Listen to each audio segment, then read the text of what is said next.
Multiplication theorem हम लोगों ने कल कंडीशनल प्रोबेबिलिटी पढ़ा था। P of A by B equal to P of A intersection B on P of B, ठीक है, या फिर P of B by A equal to P of A intersection B on P of A। इन दोनों से हमने P of A intersection B अगर find करूं, P of A intersection B तो क्या मिलेगा हमें? P of B into P of A by B। ये अगर P of A intersection B find करूं तो P of A into P of B by A। मतलब ये क्या पूछ रहा है, A और event B, event A and event B दोनों की साइमल्टेनियसली, दोनों एक साथ होने की प्रोबेबिलिटी पूछ रहा है, दोनों एक साथ। अब ये प्रोबेबिलिटी किसकी है? B की है, और ये है प्रोबेबिलिटी A की जब B हो चुका है।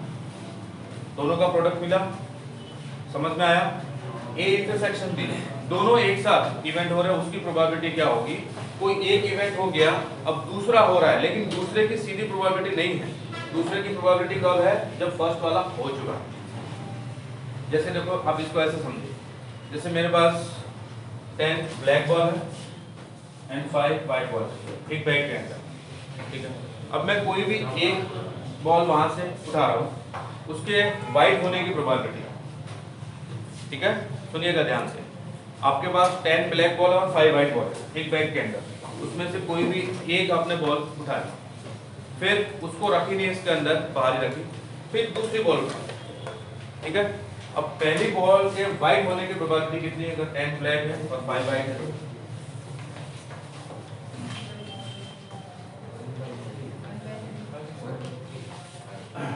आपके पास एक बैग है, इधर ध्यान दो, एक बैग है, उसके अंदर 5 व्हाइट बॉल और 10 ब्लैक बॉल। आपने उसमें से कोई एक बॉल उठा ली, उसको बाहर रखा, फिर दूसरी बॉल उठा ली, तो फर्स्ट बॉल के व्हाइट होने की प्रोबेबिलिटी कितनी है? 5/50 ये होगी। अब दूसरी बॉल के ब्लैक होने की प्रोबेबिलिटी कितनी? 10/14 क्यों लिखा? हाँ, क्योंकि ये डिपेंडेंट है। ये तब हुआ जब पहला वाला हो चुका है, समझ में आया?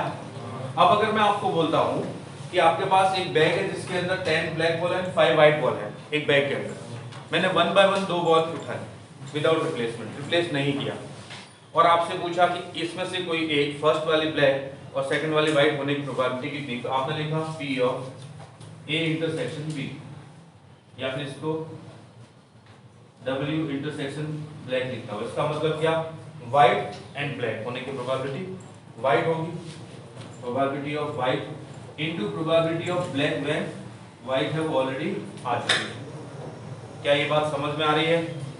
इसको बोलते हैं मल्टीप्लिकेशन थ्योरम। दो इवेंट एक साथ हो रहे हैं, उसमें से पहले एक इवेंट हो गया, उसकी प्रोबेबिलिटी इनटू दूसरे इवेंट की जब पहला हो चुका है।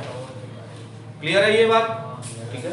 जैसे आप लोग कार्ड्स खेलते हो ना, कार्ड्स 52 कार्ड्स, अब उसमें से दो कार्ड्स मैंने उठा लिए, ठीक है, 1 बाय 1 और रिप्लेस नहीं किया, तो फर्स्ट कार्ड किंग होने की प्रोबेबिलिटी कितनी? 4/52। सेकंड कार्ड है वो भी किंग होने की प्रोबेबिलिटी 3/51। ऐसा क्यों? हाँ, क्योंकि सेकंड वाला किंग होने से पहले फर्स्ट वाला किंग हो चुका है। क्लियर है? तो probability of first king K1 नाम दे देता हूं, इंटरसेक्शन K2, फर्स्ट है वो किंग हो और सेकंड वाला भी किंग हो, तो फर्स्ट वाले की प्रोबेबिलिटी होती है P of K1 into P of K2 by K1। अब ये क्या लिख दिया हमने? आपका फिजिक्स केमिस्ट्री जैसा कुछ मिला, K2 by K1। K1 का मतलब फर्स्ट किंग होने की प्रोबेबिलिटी कितनी हुई? 4/52। और सेकंड किंग होने की प्रोबेबिलिटी जब फर्स्ट किंग आ चुका है 3/51। अब इन दोनों का प्रोडक्ट किया, इसको बोलते हैं मल्टीप्लिकेशन थ्योरम। दो इवेंट एक साथ होने की प्रोबेबिलिटी पूछ रहा है, इसमें से एक इवेंट हो गया और दूसरा कब हो रहा है? जब पहला वाला हो चुका है। क्या ये बात समझ में आई? किसी को डाउट है? किसी को डाउट नहीं? तो ये है P of A intersection B, P of A into, अगर पहले ए हो चुका है तो ए इंटू बी बाय, पहले बी हो चुका है तो दूसरा वाला ए बाय।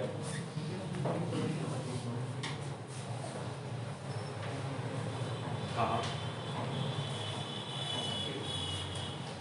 आप लोग प्रैक्टिस वगैरह कर रहे हो?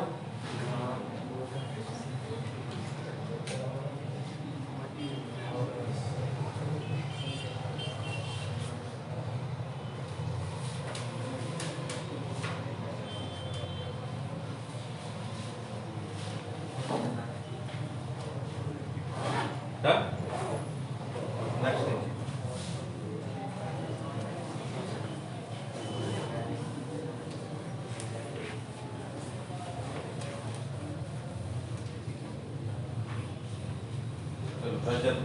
आपसे कुछ पूछता हूँ। आपके पास एक बैग है, उसके अंदर 10 ब्लैक बॉल और 5 वाइट बॉल है, ठीक है। आपने एक बॉल उठाया, ठीक है, उसको वापस रख दिया, फिर दूसरी बॉल उठाई, तो फर्स्ट बॉल के ब्लैक होने की और सेकंड बॉल के वाइट होने की प्रोबेबिलिटी कितनी है? दोनों। फर्स्ट तो क्या होनी है? ब्लैक। फर्स्ट ब्लैक, सेकंड है वो वाइट, उसकी प्रोबेबिलिटी कितनी होगी? 10/15 फर्स्ट, ओके ठीक है। और प्रोडक्ट क्या करूँ दूसरा?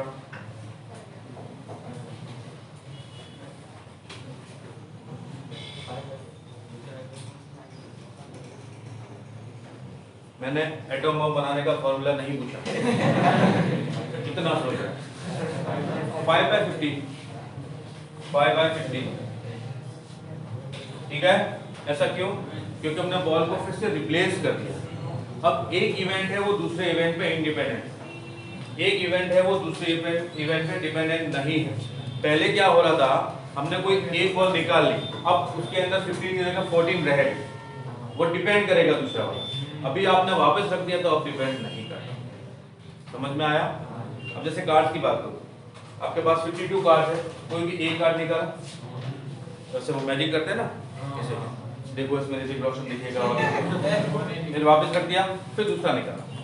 अब फर्स्ट के किंग होने की प्रोबेबिलिटी आप क्या बोलोगे? 4/52 और सेकंड के क्वीन होने की प्रोबेबिलिटी 4/52। वेरी गुड, क्योंकि अब आपने वापस रख दिया है तो दूसरा इवेंट है वो फर्स्ट इवेंट पे डिपेंडेंट नहीं है। तो जब भी इंडिपेंडेंट हो तो P of A by B कितना होगा? अगर A और B इंडिपेंडेंट है तो P ऑफ A इंडिपेंडेंट, तो A बाय B का कोई रोल ही नहीं। ये प्रोबेबिलिटी किसकी होती है? A की, जब B हो चुका है, ठीक है। अब ये दोनों independent, A and B are independent.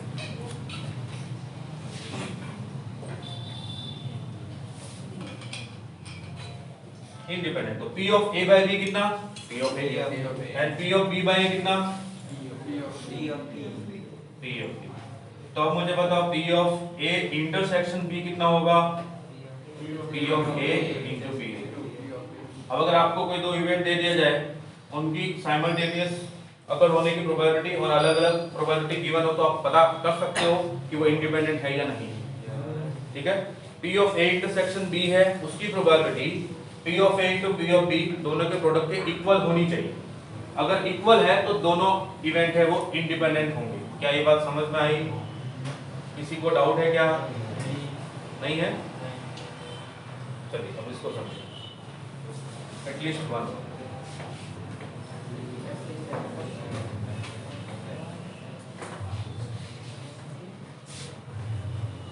P of A intersection B dash B bar, इसकी प्रोबेबिलिटी क्या होगी? अब if A and B are independent, यहाँ पे मैं लिख देता हूँ, उन लोगों को नहीं दिखना,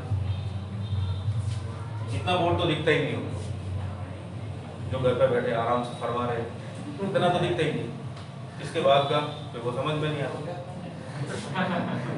if A and B are independent, तो अब आप बताइए P of A dash intersection B, इसका मतलब होता है A नहीं हो और B हो, दोनों एक साथ। आप लोग दोनों एक साथ कैसे हो सकता है कि एक को नहीं होना है दूसरे को होना है? ऐसे इवेंट एक नहीं हो रहा और एक हो रहा है, अब उनकी प्रोबेबिलिटी क्या होगी? तो उसकी प्रोबेबिलिटी होती है P ऑफ A नहीं हो एंड P ऑफ B हो, इंडिपेंडेंट है, ये कहां से मिला उसको समझो। P of A bar B, वैसे क्या होता है ये, मतलब B हो बट A नहीं हो, तो B में से A इंटरसेक्शन B को माइनस करते हैं, सेट थियरी पढ़ा था ना 11th क्लास में, तो क्या हो जाएगा P of B minus P of A intersection B।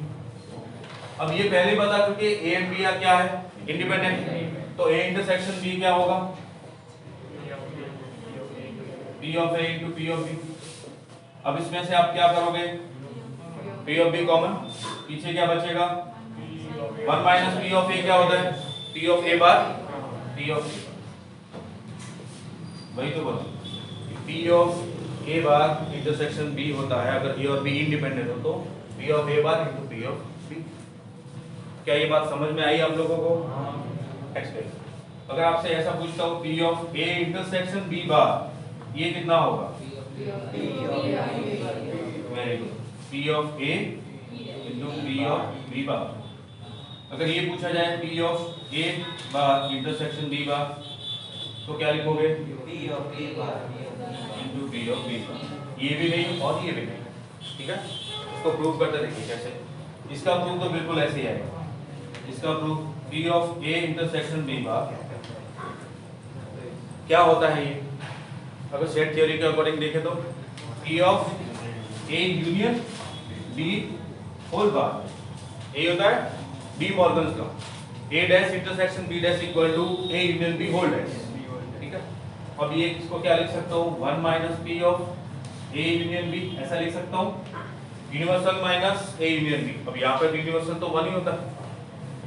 क्या ये बात समझ में आ रही है, ये ऐसे ही हाँ कर रहे हो। अब ये क्या हो जाएगा, 1 minus P of A union B, क्या लिखो इसके जगह, P of A plus P of B minus P of A intersection B, सही है। अब क्या लिखूं, 1 minus P of A minus P of B plus P of A intersection B, और P of A intersection B को क्या लिखूंगा, दोनों इंडिपेंडेंट है तो plus P of A into P of B। अब ये तो 1 माइनस P ऑफ A हो गया, इसमें से minus of P of B common निकालो, 1 माइनस P ऑफ A हो गया। अब इन दोनों में से 1 minus P of A common निकालो तो आपको मिलेगा 1 minus P of A into 1 minus P of B, और 1 माइनस P ऑफ A क्या होता है, A बार, और ये P of A bar P of B बार, अगर दोनों इंडिपेंडेंट हैं तो। क्लियर है, किसी को डाउट? अब देखिए एटलीस्ट वन, A और B में से कोई एक हो,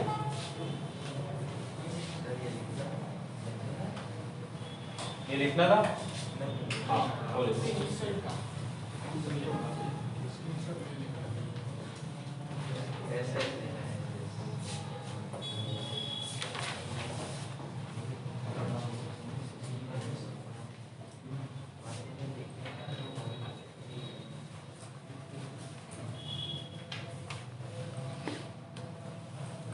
एटलीस्ट वन,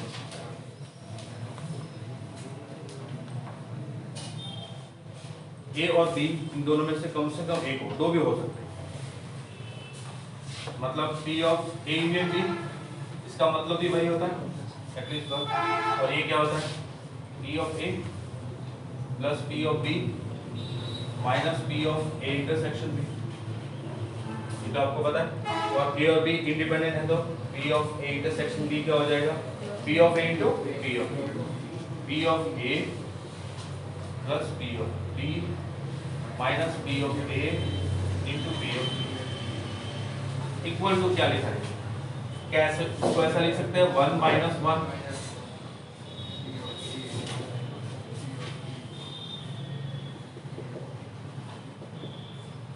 ऐसा लिख सकते हैं ना।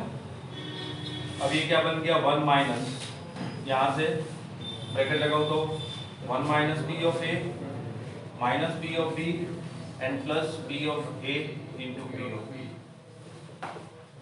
ये बन जाएगा आपका 1 minus P of A minus P of B common, तो 1 माइनस पी ऑफ ए, ये बन गया 1 माइनस पी ऑफ ए कितना होता है P A bar minus into P of B bar. क्या ये समझ में आया? 1 माइनस पी आप कॉमन निकालोगे इन दोनों में से, तो पीछे क्या बचेगा 1 माइनस पी ऑफ बी, और 1 माइनस पी ऑफ बी क्या होता है पी ऑफ बी बार। मतलब आपसे अगर पूछा जाए कि एटलीस्ट 1 इवेंट की प्रोबेबिलिटी फाइंड करनी है तो आप क्या करो, दोनों नहीं हो वो 1 में से माइनस कर दो, ये भी नहीं है और ये भी नहीं, 1 में से माइनस कर दो, 1 minus P of A bar into P of B bar. क्या ये बात समझ में आई? आपको बोला जाए कि इसमें से एटलीस्ट 1 हो, आप क्या करो, ये भी नहीं और ये भी नहीं, एक भी नहीं हो, उसको 1 में से माइनस कर दिया। जब टोटल सैंपल स्पेस में से दोनों नहीं है वो माइनस हो जाएगा तो क्या बचेगा, वो चीज बचेगी जिसमें या तो ए होगा या बी होगा या ए और बी दोनों होगा। वही तो आपसे पूछा है कि एटलीस्ट 1। ठीक है, ये था 2 के लिए। अगर 3 इवेंट हो ए बी सी तो एटलीस्ट 1 के लिए क्या आएगा, कोई बता सकता है?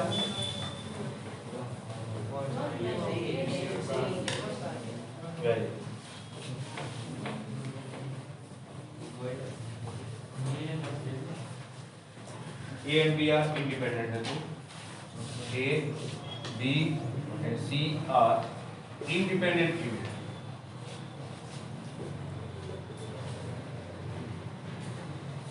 तो क्या बनेगा B of A union B union C, मतलब एटलीस्ट 1। ठीक है, ये बनेगा आपका 1 माइनस पी ऑफ ए भी नहीं बी भी नहीं और सी भी नहीं, 1 में से माइनस कर दो, जो बचेगा एटलीस्ट 1 होगा। दूसरा देखिए, अभी आपको बताया था 2 इवेंट के लिए अगर वो डिपेंडेंट है तो P of A intersection B, अगर वो डिपेंडेंट तो आपने क्या लिखा, इसमें से जो भी पहले होगा, जैसे A हो गया तो A की प्रोबेबिलिटी और दूसरा इस पे डिपेंडेंट होगा तो conditional probability P of B by A। ठीक है, किसकी बात कर रहा हूं मैं, A and B are dependent है तो। अब वैसे 3 के लिए 3 इवेंट है वो dependent, P of A intersection B intersection C dependent है, तो इसमें से जो भी पहले हो रहा है, ठीक है, जैसे मान लो A पहले हो गया तो प्रोबेबिलिटी ऑफ A, अब दूसरा होगा B होगा या C होगा तो वो डिपेंड करेगा A पे, तो उसकी probability conditional P of B by A। अब C वाला होगा, अब C वाला होगा तो पहले 2 हो चुके हैं तो उसकी conditional probability P of C upon A intersection B। क्या ये बात समझ में आई?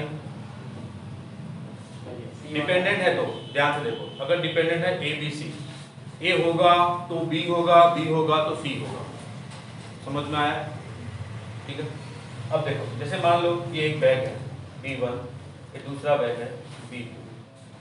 अब इस बैग के अंदर 2 बॉक्स है, एक रेड कलर का और एक येलो कलर का। इस बैग के अंदर 2 बैग है, एक रेड कलर का एक येलो कलर का। रेड के अंदर बहुत सारे डायमंड है, येलो के अंदर गोल्ड, ये इसके अंदर फिर डायमंड आ गए और ये गोल्ड आ गए। ठीक है, अब अगर आपसे पूछा जाए कि डायमंड होने की प्रोबेबिलिटी, अब सुनो, सबसे पहले तो आप क्या करोगे, बैग में से कोई एक बैग चूज करो, किस बैग में, अगर इसकी बात करूंगा तो इसकी प्रोबेबिलिटी 1 बाय। इसके अंदर से जाओगे तो आप देखोगे इसके अंदर कौन सा बॉक्स आपने उठाया है, रेड वाला या येलो वाला। अगर येलो वाला उठाया तो आपको डायमंड मिलेंगे, अगर आपने रेड वाला उठाया तो फिर आपको डायमंड मिलेगा। 3 स्टेप, पहले ये ए हुआ, फिर ये बी हुआ जब ए हो चुका है, बी मतलब रेड बॉक्स कब मिलेगा, जब बैग 1 आपने सिलेक्ट किया है। फिर सी वाला डायमंड कब मिलेगा, जब ये दोनों हो चुके हैं, बैग 1 आया है उसके अंदर रेड बॉक्स आया है, तो ही आपको डायमंड मिलेगा। क्या ये बात समझ में आई? ठीक है, तो अगर ए बी सी तीनों डिपेंडेंट है तो तीनों साइमल्टेनियसली एक साथ होने की प्रोबेबिलिटी, इन दोनों में तीनों में से कोई भी जो पहले हुआ, ए हो गया तो उसकी प्रोबेबिलिटी, फिर दूसरा इवेंट होगा जबकि पहले ए हो चुका है बी बाय ए, और तीसरा होगा जबकि पहले दोनों हो चुके हैं A intersection B. A intersection B का मतलब क्या होता है कि दोनों हो चुके हैं। क्या ये बात समझ में आई? क्लियर है? ठीक है, अब pair wise independent,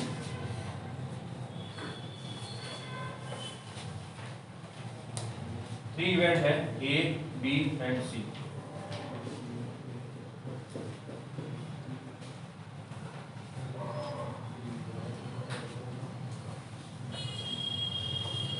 pairwise independent क्या होता है, P of A intersection B क्या मिलेगा आपको, P of A into P of B. क्या ये बात समझ में आई? ये दोनों इंडिपेंडेंट, दो दो के pair. P of B intersection C क्या मिलेगा आपको, B into P of C. और P of A intersection C आपको क्या मिलेगा, P of A into P of C. क्या ये बात समझ में आई? इसको बोलते हैं पेयर वाइज इंडिपेंडेंट, दो दो के पेयर है वो इंडिपेंडेंट है।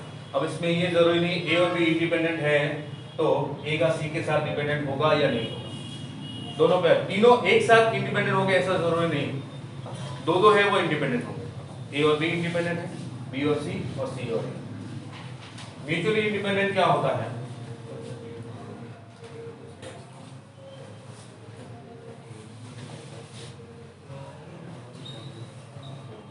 मतलब तीनों ही इंडिपेंडेंट, तीनों में किसी का कोई इंडिपेंडेंट। तो P of A intersection B intersection C क्या हो जाएगा, P of A P of B P of सी।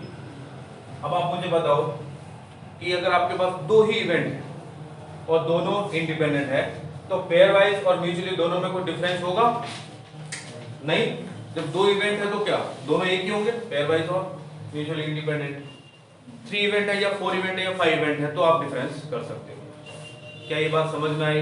तो ये थी आपकी मल्टीप्लिकेशन थ्योरम की थ्योरी। अब हम चलते हैं प्रैक्टिस पर, नोट कर लीजिए।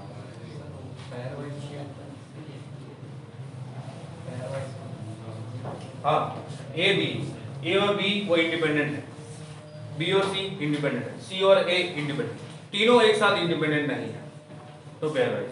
तीनों अगर एक साथ इंडिपेंडेंट है तो ये समझ में आया? कब करूं? अब आप लोग प्रैक्टिस कीजिएगा, 1 बाय 1 फटाफट करते जाइए। बस यहाँ तक आपसे पूछा जाएगा मंडे के एग्जाम इंडिपेंडेंट की बात पड़ेगी बैंक से।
चलिए बताइए कि दोनों इवेंट इंडिपेंडेंट है या नहीं।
आपको बताना ये दोनों इवेंट इंडिपेंडेंट है या नहीं।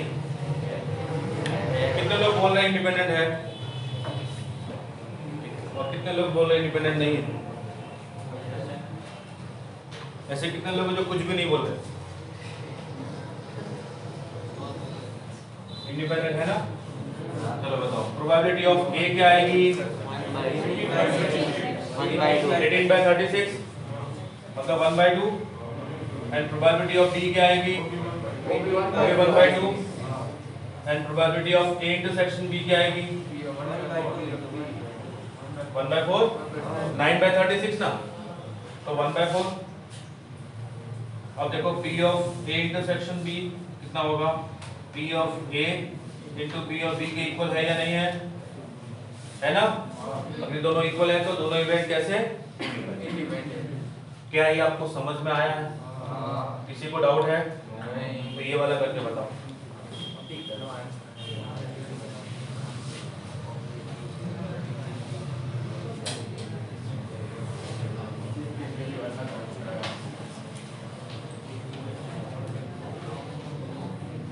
चलिए ये करके बताइए।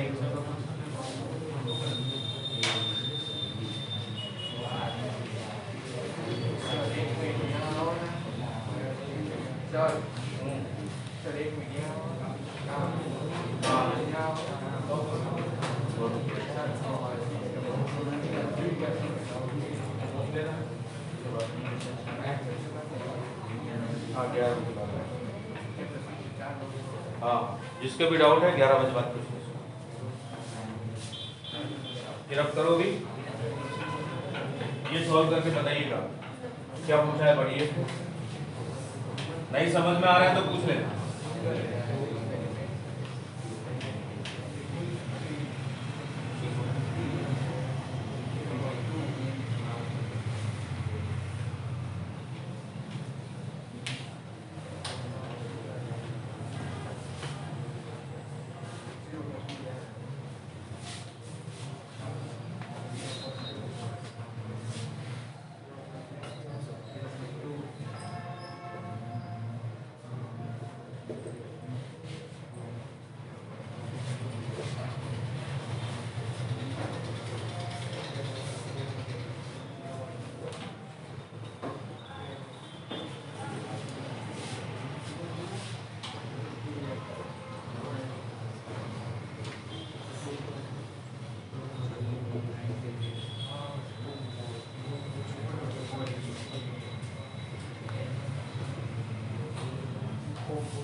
ऐसे क्या क्यूब करने का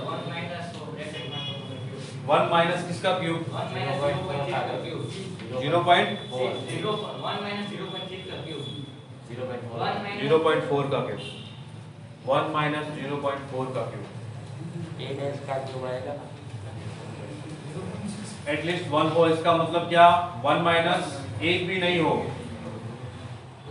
क्या ये बात समझ में आई? 1 माइनस 0.6 का क्यूब करने का 1 माइनस 0.4 का क्यूब आएगा ना, सोच के देखो। 0.9 हाँ जो भी वैल्यू है। क्या आपको समझ में आया? नहीं आया? सुने, इवेंट के होने की प्रोबेबिलिटी कितनी है? P of E 0.4 sorry 0.6। ये किसी इवेंट के होने की प्रोबेबिलिटी, ठीक है। तो इस इवेंट के नहीं होने की प्रोबेबिलिटी 0.4। ये तो बताने की जरूरत नहीं है, ठीक है। अब देखो क्या लिखा है, 3 independent trials of the experiment are perform 3 times. Just know 3 times ये जो है इंडिपेंडेंटली एक्सपेरिमेंट है वो परफॉर्म किया गया 3 टाइम्स। अब क्या पूछा आपसे? Find the probability that the event at least once occur. कम से कम एक बार हो जाए। हम क्या करते हैं, तीनों बार नहीं हुआ उसको 1 में से माइनस करो। तीनों बार नहीं हुआ ये परफॉर्म तो उसको 1 में से माइनस करेंगे तो क्या मिलेगा? कम से कम एक बार हुआ वो मिलेगा। तीनों बार नहीं हुआ माइनस कर दिया तो एक बार हुआ या 2 बार हुआ 3 टाइम्स हुआ, वो मिल जाएगा आपको।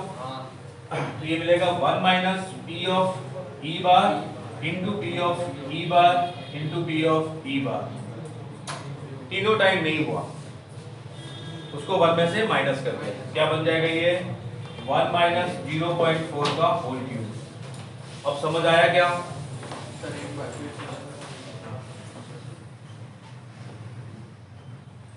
आपको ये एक्सपेरिमेंट करने जा रहे हो, उसके परफॉर्म होने की प्रोबेबिलिटी 0.6 है, तो नहीं होने की कितनी होगी 0.4, नहीं होने की 0.4 होगी ना। अब आपने 3 टाइम परफॉर्म किया, 3 टाइम परफॉर्म होगा, उसकी क्या प्रोबेबिलिटी, एटलीस्ट 1 होना चाहिए, तो क्या करोगे आप 1 में से उन तीनों बार नहीं हो रहा उसको माइनस करोगे, तो एटलीस्ट 1 होने की मिल जाएगी ना। आपको फॉर्मूला भी लिखवाया था एटलीस्ट 1 के लिए, क्या लिखा था, P of A union B 1 minus A bar into P of हाँ वही तो लिखा था कि दोनों नहीं हो रहे हैं उसको माइनस कर दो 1 में से, तो एटलीस्ट 1 होगा उसकी आ जाएगी। ठीक है, चलो हाँ तीनों नहीं हो रहा, ये भी नहीं हो रहा है, ये भी नहीं और ये भी नहीं, तीनों नहीं हो रहा, तीनों एक जैसे तो ये बन जाएगा। और किसी को डाउट है? नहीं, ये वाला करके बता रजत।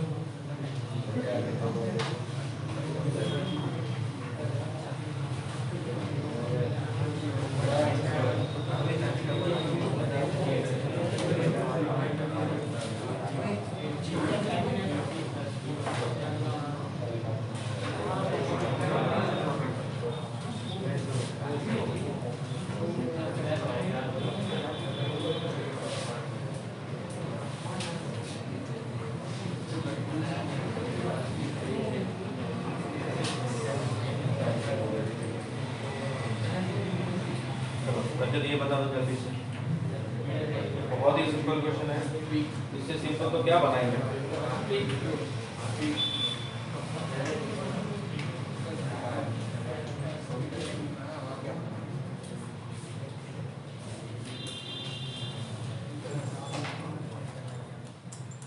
बताओ क्या आंसर होगा जल्दी से,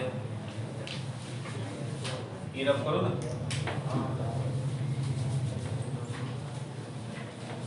3/4 आएगा सर।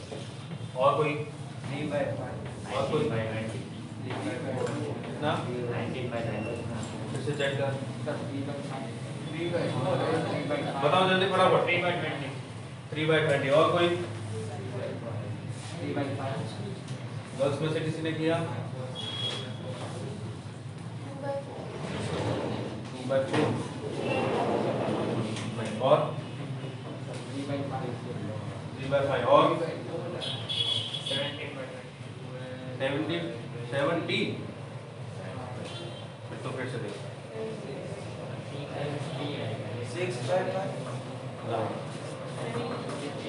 6/5 प्रोबेबिलिटी 1 से भी ज्यादा है। 7/20 क्या पूछा है?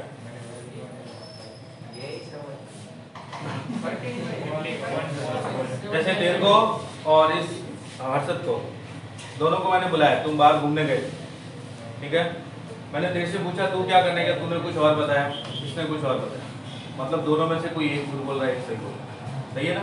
अब क्या हो सकता है, या तो तू झूठ बोले ये सही बोले, या फिर ये झूठ बोले तू सही बोले, समझ आ गया। तो P ऑफ x बार और P ऑफ, चलो independent, P of x bar intersection y, या फिर और क्या हो सकता है P of x intersection y बार। ये क्या लिखा है ध्यान से सुनो, मतलब x झूठ बोल रहा है और y सही बोल रहा है, ठीक है, तभी तो कॉन्ट्राडिक्ट हो, तभी तो दोनों लड़ेंगे कैसे। अगर दोनों सच बोल रहे हैं तो फिर लड़ाई क्या, बात खत्म हो गई। कोई एक झूठ बोल रहा है, नहीं मैं तो किसी काम से गया था, दूसरे बोले नहीं सर हम तो मूवी देखने गए, अब वो दोनों आपस में लड़ेंगे, तूने ऐसा क्यों बोला, तूने ऐसा क्यों बोला, ठीक है। x ने सही नहीं बोला, y ने सही बोला, या फिर y ने सही नहीं बोला, x ने सही बोला, ठीक है, तो कॉन्ट्राडिक्ट होगा दोनों में। अब ध्यान दीजिए, क्या ये दोनों इंडिपेंडेंट है, दो अलग अलग लोग हैं तो इंडिपेंडेंट ही होगा, तो ये क्या हो जाएगा P of x bar P of y plus P of x into P of y। अब देख लो a की कितनी है 4/5, तो 4/5 का बार कितना हो जाएगा 1/5 इंटू y की कितनी है 3/4, प्लस 4/5 इंटू 3/4 का 1/5। देख लो कितना हुआ 7/20। क्या ये समझ में आया? नीरज नाम सुमित। तो नीरज कौन? सुमित। समझ में आया आपको? पक्का? कौन नहीं बोल रहा है? कृपाल। नहीं आया समझ में? क्या समझ में नहीं आया? Tree diagram.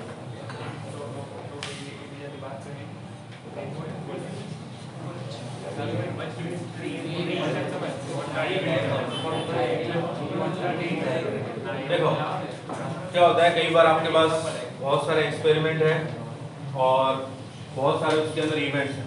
किसी एक पर्टिकुलर पॉइंट पे हमें पहुंचना होता है तो हम ट्री डायग्राम बनाते हैं। ठीक है, कैसे बनाते हैं? जैसे मान लो आपके पास बहुत सारी इवेंट्स। इसका एक अच्छा सा एग्जांपल देता हूँ। जैसे 3 बैग है आपके पास, बैग 1, बैग 2 और बैग 3। ठीक है, अब इसके अंदर 2 व्हाइट बॉल और 3 ब्लैक बॉल है। इसके अंदर 5 व्हाइट बॉल और 5 ब्लैक बॉल है और इसके अंदर 7 व्हाइट बॉल और 1 ब्लैक बॉल। अब आपको कहाँ से जाना होगा? सबसे पहले तो आप बैग 1, बैग 2, बैग 3 सेलेक्ट। अगर आपको बोलो कि मैंने इन तीनों में से रैंडमली कोई एक बैग सेलेक्ट किया और उसमें से कोई एक बॉल उठाया, कोई भी, तीनों बैग रखे हुए हैं, आंखें बंद करके एक बॉल उठाया, किस बैग में से उठाई नहीं पता। ठीक है, अब उसके ब्लैक होने की प्रोबेबिलिटी कितनी? तो आप क्या करोगे? पहले तो ये देखोगे कि किसी बैग को कोई बैग सिलेक्ट करने की प्रोबेबिलिटी कितनी। जैसे मान लीजिए बैग 1 है, ये बैग 2 है, ये बैग 3। आप पहले यहाँ से इसमें से कोई एक सिलेक्ट करोगे। ठीक है, ये 1/3, ये 1/3, ये 1/3। अब बैग 1 के अंदर ब्लैक होने की प्रोबेबिलिटी कितनी? 3/5, 3/5। और व्हाइट होने की प्रोबेबिलिटी कितनी? 2/5। 2/5। Very good. और बैग 2 के अंदर ब्लैक होने की प्रोबेबिलिटी और व्हाइट होने की, बैग 3 के अंदर ब्लैक होने की प्रोबेबिलिटी 1/8 और व्हाइट होने की। अब आपसे क्या पूछा है कि मैंने रैंडमली, मुझे नहीं पता, किसी एक बैग में से कोई एक बॉल उठाई, उसके ब्लैक होने की प्रोबेबिलिटी। तो आप कहां से चलोगे? यहाँ बैग 1 हुआ तो 1/3 इंटू 3/5। तो ब्लैक होने की प्रोबेबिलिटी कितनी होगी? ध्यान से देखिए, ब्लैक होने की प्रोबेबिलिटी 1/3 इंटू 3/5 और 1/3 इंटू 1/2 और ये मिल ब्लैक होने की प्रोबेबिलिटी। इसको बोलते हैं ट्री डायग्राम। जब आपके पास बहुत सारे एक्सपेरिमेंट हो, उसके अंदर बहुत सारे इवेंट्स हो, तो इस तरह से ट्री डायग्राम बना के आप जो भी पूछा प्रोबेबिलिटी फाइंड कर सकते हैं। क्या ये समझ में आया? चलिए तो इसी तरह का बहुत अच्छा सा क्वेश्चन कर लेते हैं, ट्री डायग्राम वाला।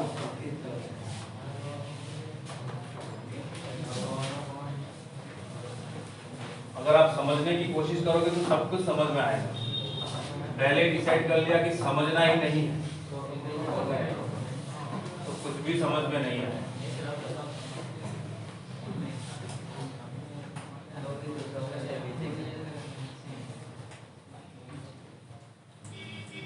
ये डिपेंड करता है मेंटालिटी।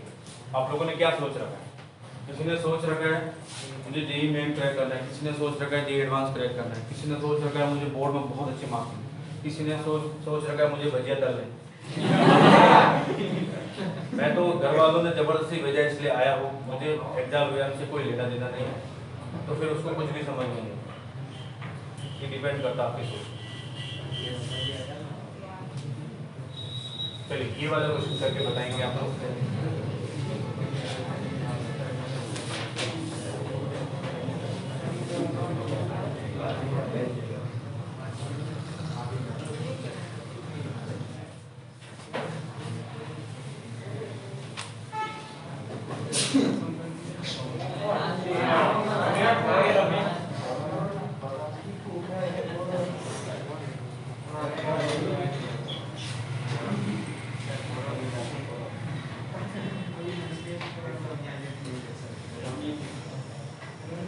बातें नहीं।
find the probability that the bulb is not defective.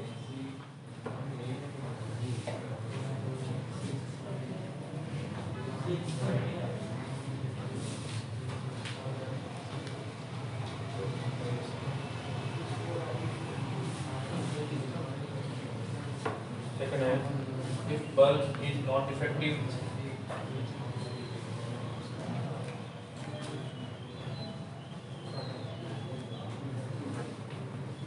bulb is not defective, find the probability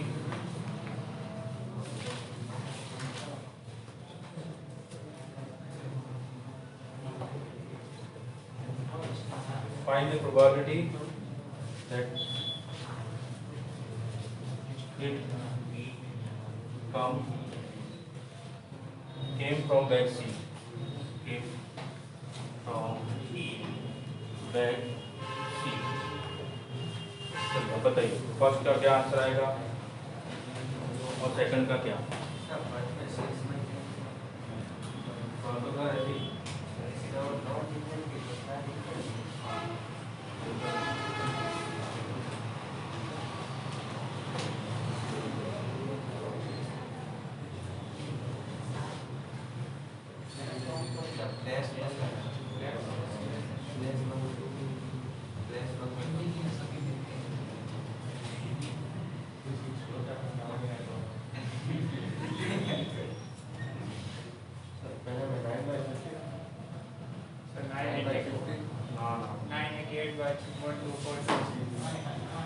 उसको कॉमन फैक्टर हटा के बता दो।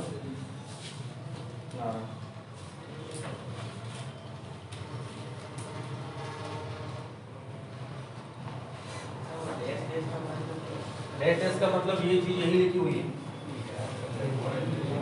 इसका मतलब है bag B has 6 bulbs out of which 1 are defective, 1 is defective। ठीक है?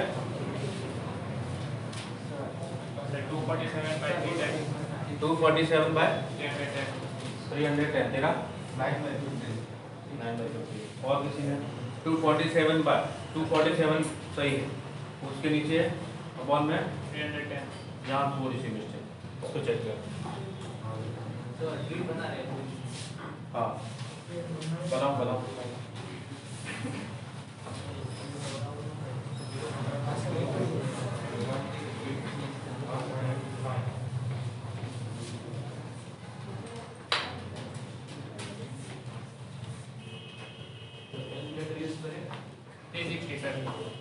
हाँ 360 very good. 247 by 360 correct answer. एक और क्वेश्चन करते हैं, बाकी सब लोग ये ट्राई करो, जिनसे हो गया वो ये करेंगे।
लास्ट क्वेश्चन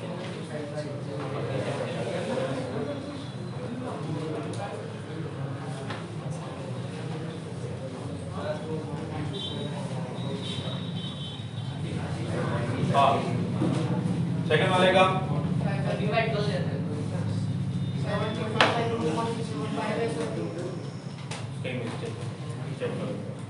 फर्स्ट का सबको मिल गया क्या आंसर? 247 by 360। किसी को डाउट है? चलो जिसको डाउट है वो देखें। 5 by 24 हाँ फिर से चेक कर। सबसे पहले तो ये बैग ए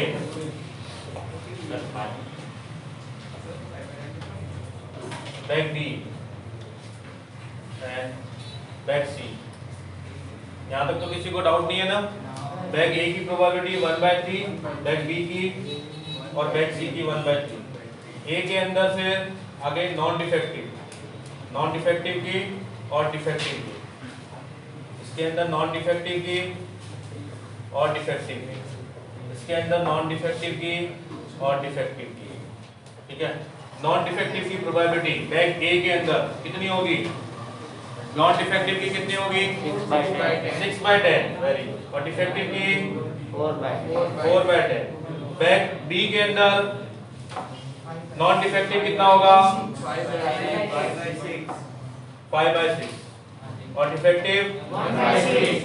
बैग सी के अंदर नॉन डिफेक्टिव 5/8 और 3/8। अब सुनो क्या पूछा, बॉल इज नॉन डिफेक्टिव।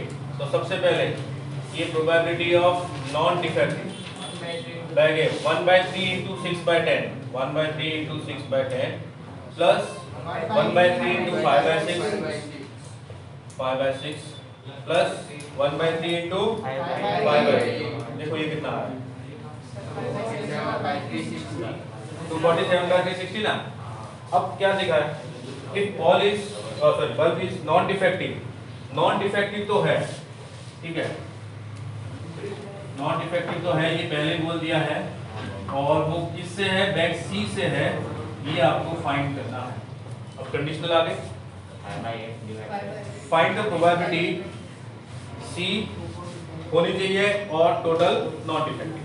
तो ये क्या बन जाएगा? Probability of C intersection non defective divide by probability of non defective. हाँ, सी और नॉन डिफेक्टिव का इंटरसेक्शन प्रोबेबिलिटी क्या आएगी? सी भी है और नॉन डिफेक्टिव भी है।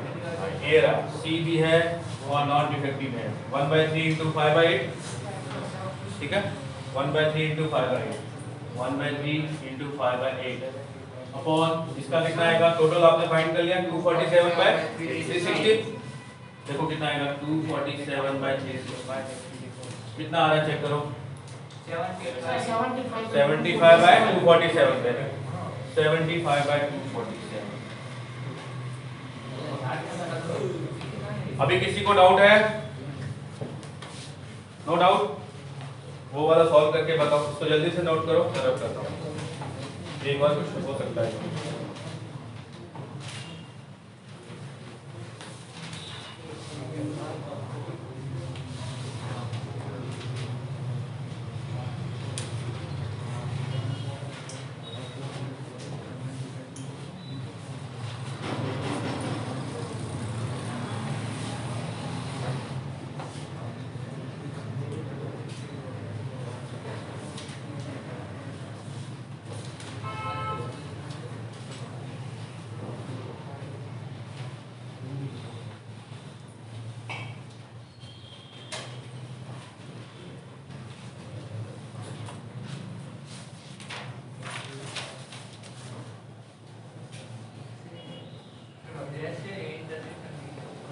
हाँ, नहीं डैश वैश कुछ नहीं।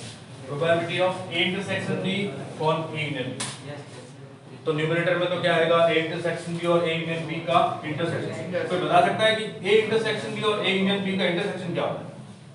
इंटरसेक्शन बी होता है। Very good, A intersection B भी होता है। गुड, चलो अभी करो जल्दी, सारी वैल्यूज है आपके पास।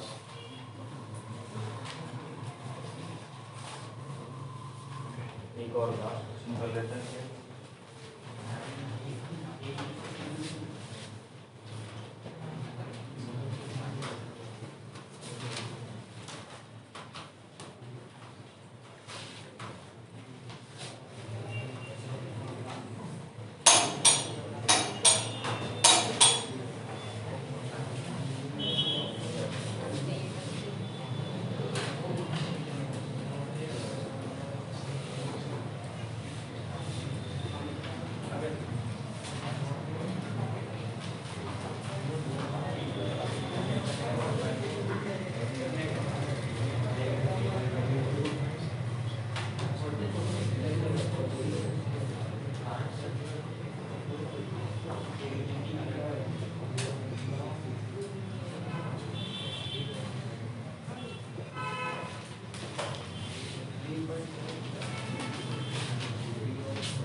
इसका बता दो कितना होगा।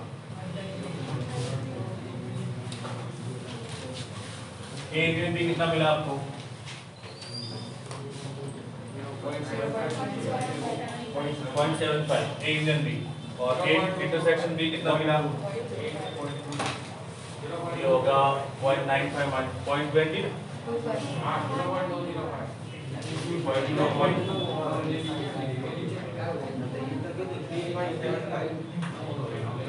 2/15 आंसर मिलेगा?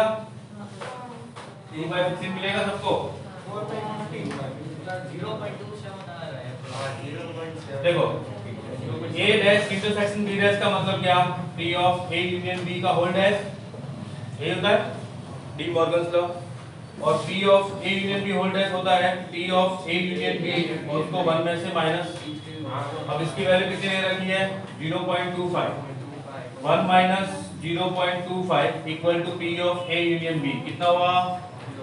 0.75। ये P of A union B आया, और आपको पता है ए यूनियन बी क्या होता है? A plus B minus A intersection B. आपके पास ए भी है बी भी है, तो ए इंटरसेक्शन बी कितना मिलेगा?